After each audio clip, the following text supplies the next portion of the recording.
पानी अब सर से ऊपर हो गया है, हमें कुछ करना ही पड़ेगा। तो मैं क्या करूं? मेरी कोई सुनता है? मैं तो कितने सालों से बीम बजा रही हूं बस। क्या हो गया अम्मा, कौन नहीं सुन रहा आपकी बात? मेरे दोनों भाई और उनकी बीवियां। क्या हो गया भाई? अब क्या कह दिया तुमसे किसी ने? बस जहर देकर मारने की कसर बाकी रह गई है, और तो कोई कमी नहीं छोड़ी मेरी भाभियों ने। अब आप लोग फिर से शुरू मत हो जाइएगा। थोड़ी देर घर रेस्ट करने के लिए आया हूँ, शाम में मुझे ससुराल जाना, एक शादी है। अरे बात सुन, ये बैठे बैठा किसका बुलावा आ गया तेरे ससुराल से शादी का है? फातिमा की कजन की शादी है, बताया था मैंने आपको। आज निकाह है और कल वलीमा, जाना है मुझे। बड़े बदतहजीब लोग हैं आपके ससुराल वाले। झूठे मुंह से भी घर की किसी और फर्द को बुलाया तक नहीं। सिर्फ अपनी बेटी और दामाद ही याद थे उन्हें, कम से कम अम्मी को तो बुला लेते। उन्होंने तो हमारे पूरे घर को बुलाया था, लेकिन मैंने ही किसी को ले जाना मुनासिब नहीं समझा।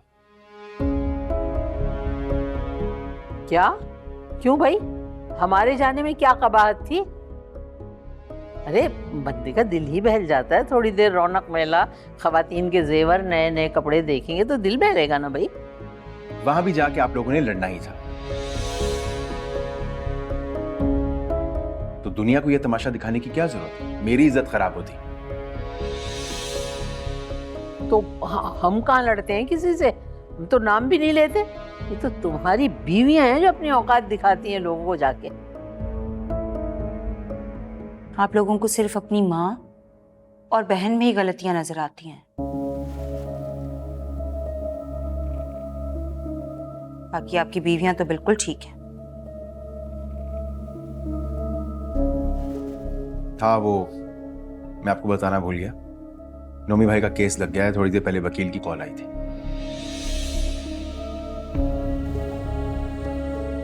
सच बताएं, पेशी कब है? जमानत कब होगी? कल है पेशी कोर्ट में, उम्मीद तो है कि हो जाएगी।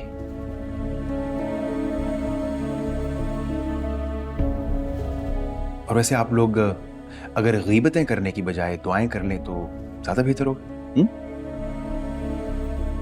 नोमी भाई को जरूरत है इसकी।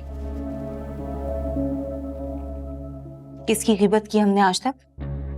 बिला वजह इल्जाम देने आ जाते हैं सब।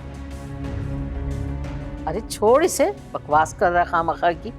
तू ऐसा कर, तू खुद ही जा, नमाज बिछा कमरे में और बैठ जा, नमाज पढ़, अल्लाह से बातें कर, और उस वक्त तक जा नमाज से नहीं हटना जब तक नोमी घर ना आ जाए और उसकी जमानत ना हो जाए।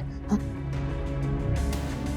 एक बार मेरे शौहर की जमानत हो जाए, फिर अच्छी तरह इन सब के तंज का जवाब दूंगी मैं।